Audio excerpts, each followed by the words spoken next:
Hey friends, this is Darnell coming to you from the beautiful Bedrock Ministry studio as we march forward with America in Bible prophecy. Now, in today's lesson, of course, we're going to pick up where we left off in the previous lesson. And you may remember in the previous lesson, as well as in others before that, I mentioned that there are two major events on the prophetic timeline that are due to happen at any time.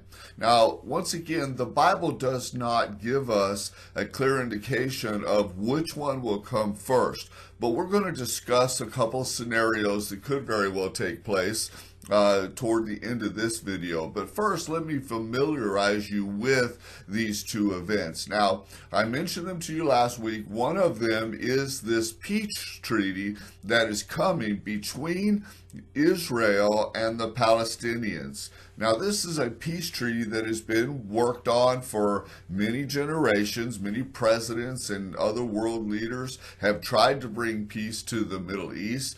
And this peace is, make no mistake, first and foremost, it's a spiritual battle.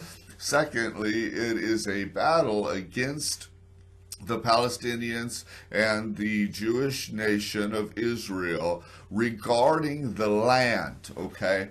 And this is a land that was given to the Jews by God in a covenant in the Old Testament. So this peace treaty is going to be what the Bible calls really or describes as a confirmation of the covenant. So the peace treaty is going to bring an agreement between Israel and the Palestinians regarding that land and regarding Jerusalem and regarding, more specifically, the Temple Mount.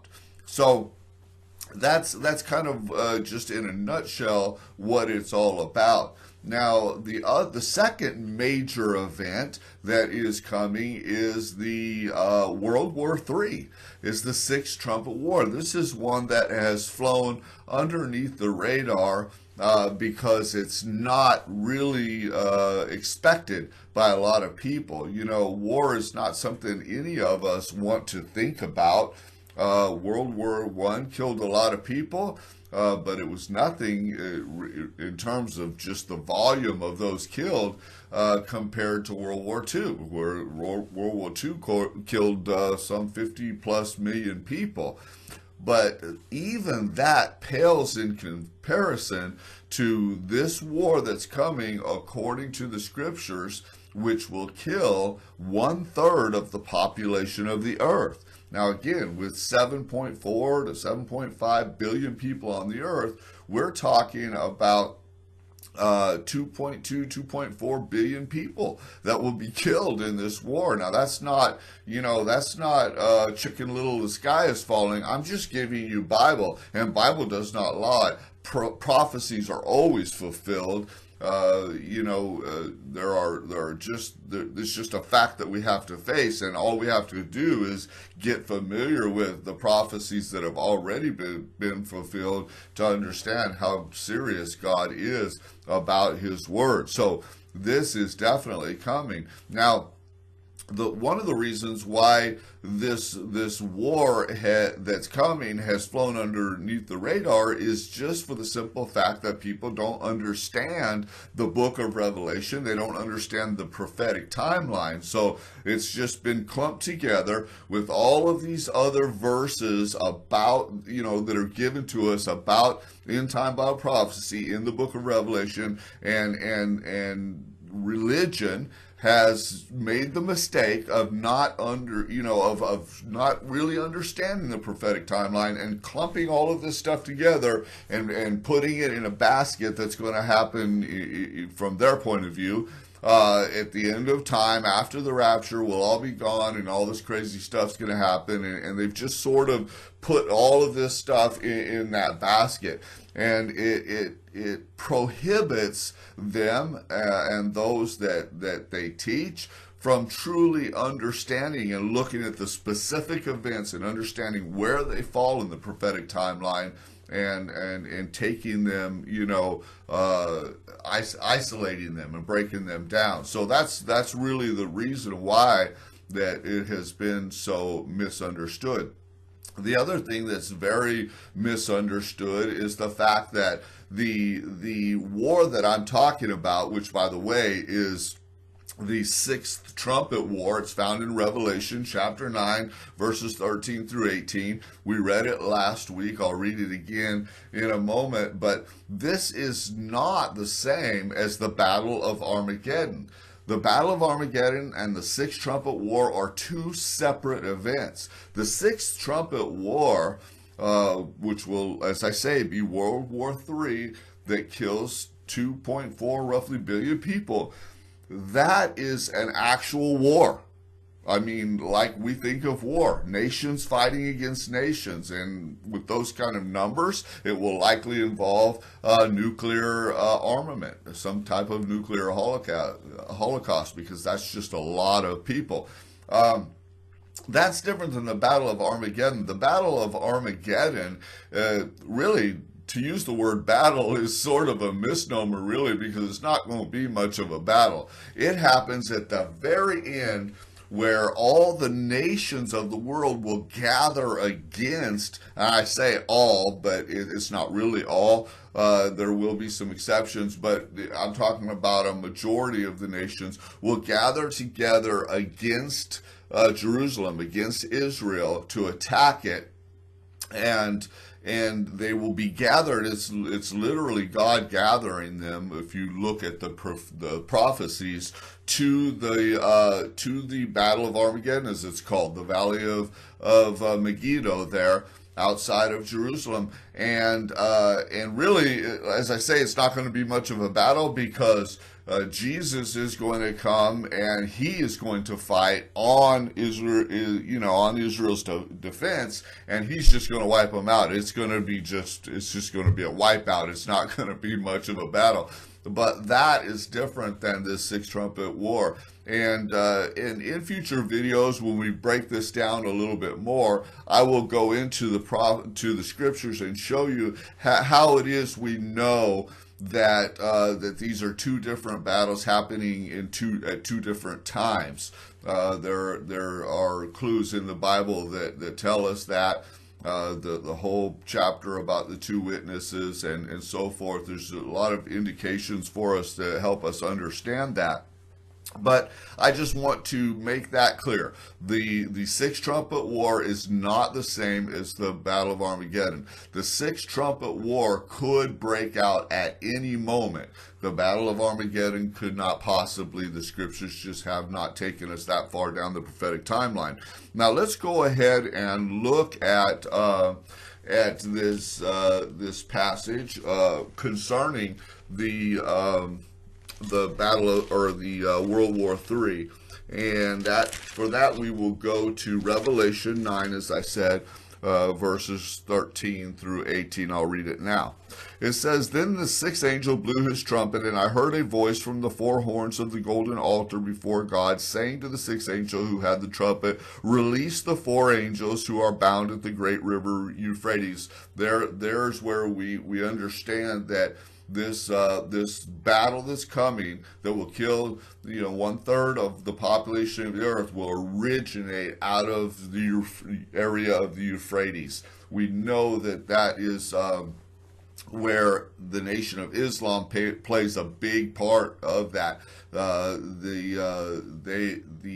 I say Nation of Islam, but the religion really of Islam. And if you understand what's going on in the world, you understand that is a tinderbox right now in the world. I mean, our troops are there, Russian troops are there, Syrian troops are there, Chinese troops are there. There's troops from all over the world there, and that is like dry straw waiting for a match. I mean, it could explode at any time if you're really paying attention. Now, it says, "So the four angels who had been prepared for the hour, the day, the month, and the year were released to kill 1/3 of mankind. The number of the mounted troops was twice 10,000 times 10,000, or 200,000. That's an important number. We know that easily Islam could mount those kind of forces. China has boasted 200 million. India could put up 200 million, but that number is significant. It goes on to say, and this is how I saw the horses in my vision. So John, remember, he lived over 2,000 years ago. He sees these armaments and weapons of warfare. He doesn't have any idea what he's looking at really in terms of his own frame of reference. So he tries to put it into some kind of language. But from our perspective, it's a lot easier to understand what he was talking about. He says, those who rode with them, they wore breastplates the color of fire and of sapphire and sulfur, and the heads of the horses were like lions' heads. Really, he's not looking at horses.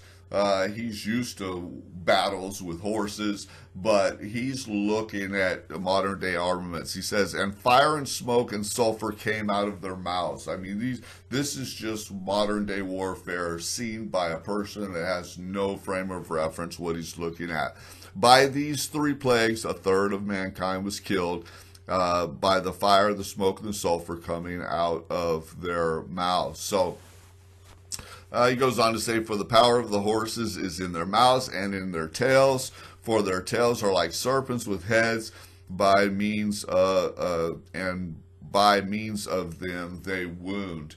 He's seeing firepower coming out of probably, helicopters and tanks and jet fighters and everything else, and he's describing it. It sounds like some kind of a Hollywood movie with strange animals but it's really not. It's we have to understand Revelation and prophecy by understanding where we are, what day and age we're living in. Like I've said many times, to correctly interpret Bible prophecy, you have to have an understanding of the scriptures. You also have to have an understanding of world history, and you have to have an understanding of modern day events that are going on in the world today. You put all those together, and you will begin to understand the scriptures and the prophecies.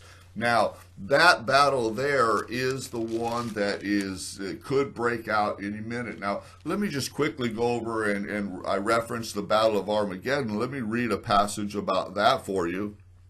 It starts in Revelation 16, verse 13. It says this. Once again, Revelation 16:13. And I saw coming out of the mouth of the dragon, and out of the mouth of the beast, and out of the mouth of the false prophet, 3 unclean spirits like frogs. Now, who are these individuals? Well, the dragon is Satan. We know that from a study of the scriptures. The beast is the Antichrist, who heads the one world government, which in passages is also referred to as the beast. And the false prophet is the religious leader that we've been talking about. So out of the mouths come 3 unclean spirits. And they are demonic spirits, it goes on to say in verse 14, performing signs, who go abroad to the kings of the whole world to assemble them for battle on the great day of God Almighty. Well, the great day of God Almighty is the return of Jesus Christ. And so that's where the kings and leaders of these nations will be drawn to the battle of Armageddon. They will be drawn against Jerusalem, like I spoke about a moment ago. And then in parentheses right there, it says, behold, I am coming like a thief. Blessed is the one who stays awake, keeping his garments on, that he may not go about naked and be seen as exposed. That's just another verse, by the way, that ties the rapture into the second coming of the Lord, because that's the day that we're talking about. And he says there, he makes a reference regarding the children of God. In parentheses, he puts it right in there. In verse 16, it says, and they assembled them at the place that in Hebrew is called Armageddon. Verse 17, well, actually, we don't even need to go on. That's the passage that is referencing the Battle of Armageddon. Different, once again, very important we understand that that is different than the Sixth Trumpet War, World War III, that we are on the verge of now. So that is the one event that could happen anytime. Now let's talk about the confirmation of the covenant. So the confirmation of the covenant. What is the covenant? What is it? What do we mean when we say the covenant? Well, God made a covenant with Abraham. God made many promises and covenants with Abraham regarding the land that he was giving him, regarding his posterity, regarding the nation of Israel, and regarding his children by faith, which would include us, by the way. We are considered in the scriptures as people of faith. We are considered the children of Abraham in a spiritual sense. So, but God made these promises, and God ultimately made an unconditional covenant with Abraham regarding the land of Israel, which, by the way, covers a lot more territory than what we see when we look on a map that shows Israel today. It's much bigger than that. But let me just kind of go through and give you some of the scriptures regarding this covenant. We'll sort of lead up to it by starting in Genesis 12, verses 1 through 3. It says, "Now the Lord had said to Abram," which originally Abraham, his name was Abram. It was changed later to Abraham by God. But it says, he said to Abraham, "Depart from your country and from your kindred and from your father's house to a land that I will show you, and I will make you a great nation, and I will bless you, and I will make your name great, and you shall be a blessing, and I will bless them that bless you, and curse him that curses you, and in you shall all families of the earth be blessed." So that is why it is so important, my friends, that we be on the side of Israel and on the side of the Jews. And I'm so thankful that the scriptures indicate that America is that. And history also shows us that America has always stood with Israel. Now, that was challenged pretty seriously when our last president, President Obama, was in office. That was challenged, but Trump has reestablished those strong ties with the nation of Israel, and that is a prophetic development, if you will, that ties in perfectly with end-time Bible prophecy. Now, let's move on to Genesis 12:7. It says, "And the Lord appeared unto Abram and said, Unto your seed I will give this land. And there he built an altar unto the Lord who appeared to him." Now that happened when he was in the land of Shechem, and there again he's making another promise. Moving on, Genesis 13:14 and 15. It says, "And the Lord said to Abram, after that Lot had separated from him, Lift up your eyes and look from the place where you are northward, southward, and eastward and westward, for all the land which you see, to you I will give it, and to your seed forever." Another promise to Abraham that he was going to give him all of that land. Now let's look at the actual covenant in Genesis 15:18. The word itself says that it's a covenant. It says, "In the same day the Lord made a covenant with Abram, saying, Unto your seed I have given this land, from the river of Egypt unto the great river, the river Euphrates." And I could go on, and God confirmed this covenant with Abraham's son Isaac, and then Jacob, and so I could throw a lot of scriptures at you, but that's the covenant that we're talking about when we talk about this coming peace treaty between Israel and the Palestinians being a confirmation of the covenant. That's what we're talking about. Now let's just look at the scriptures and look at where it talks about this confirmation of the covenant. We're going to go to Daniel in chapter 9:27, and I know I'm moving quickly here, but I'm trying to be sensitive of the time. Time goes fast when you're teaching on these videos, I have found. But Daniel 9:27 says, "And he," now He here is the Antichrist. You'll just have to take my word for it. I don't have time to prove that to you at the moment because the time is clicking. But he shall make a strong covenant with many for 1 week. That 1 week is symbolic of a 7-year period. It's speaking of the final 7 years prior to the second coming of the Lord. It says he will make a strong covenant with many. That's the confirmation of the covenant for that 1 week, that 7 years. And for half of the week he shall put an end to the sacrifice and offering. So what does that mean? So let's just lay that out real quickly. There's going to be a peace treaty, a 7-year peace agreement between the Jews and the Palestinians, and the Antichrist is going to be right in the middle of it. Now, we may not recognize that it's the Antichrist just yet. We will certainly know who the Antichrist is by the 3.5-year period, the midway point when the Antichrist breaks the covenant and sets himself up in the temple and shows himself to as he is God. We will certainly know who the Antichrist is. But the Antichrist will be, according to this verse, involved in the confirmation of the covenant.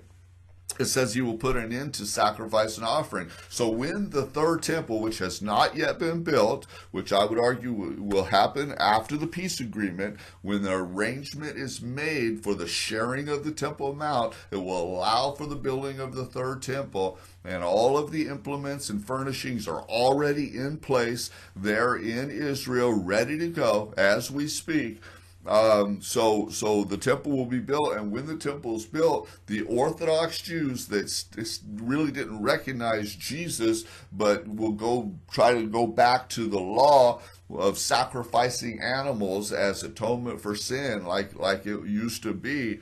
That's what he's talking about. The Antichrist will put an end to sacrifice and offering, and on the wing of abominations, very important language, shall come one who makes desolate until the decreed end is poured out on the desolator. So that is talking about midway through that final 7 years, he will put an end, the Antichrist will go into the temple, put an end to the sacrifices, and he will be the abomination of desolation. That event is known as the abomination of desolation. So that is what we're talking about there with that verse talks about both the confirmation of the covenant and the abomination of desolation. Let's look at one more, Revelation 13:5, which says this. Revelation 13:5 says, and the beast, that's the Antichrist, was given a mouth uttering haughty and blasphemous words. There's those and it was allowed to exercise authority for 42 months. I throw that verse in there because that's the period of time, that 42 months from the abomination of desolation to the second of coming of Christ. That's that final 3.5 years. That's how we know that when we were reading in the previous verse in Daniel that 1 week is 7 years. Now there are many other passages in scriptures that talk about that final 3.5 years and help us to understand the timeline that we're dealing with. I won't get into them today, but I will get into them in future videos. But I just want you to understand what we're talking about here. So quickly, as we're running out of time, I apologize that these videos may be running a little longer than I originally intended, but I'm trying to get all this in for you, and it just takes a little bit more time sometimes. So, 2 major events: a peace treaty and a war. Look at the news today, my friends. Understand the times that we are living in.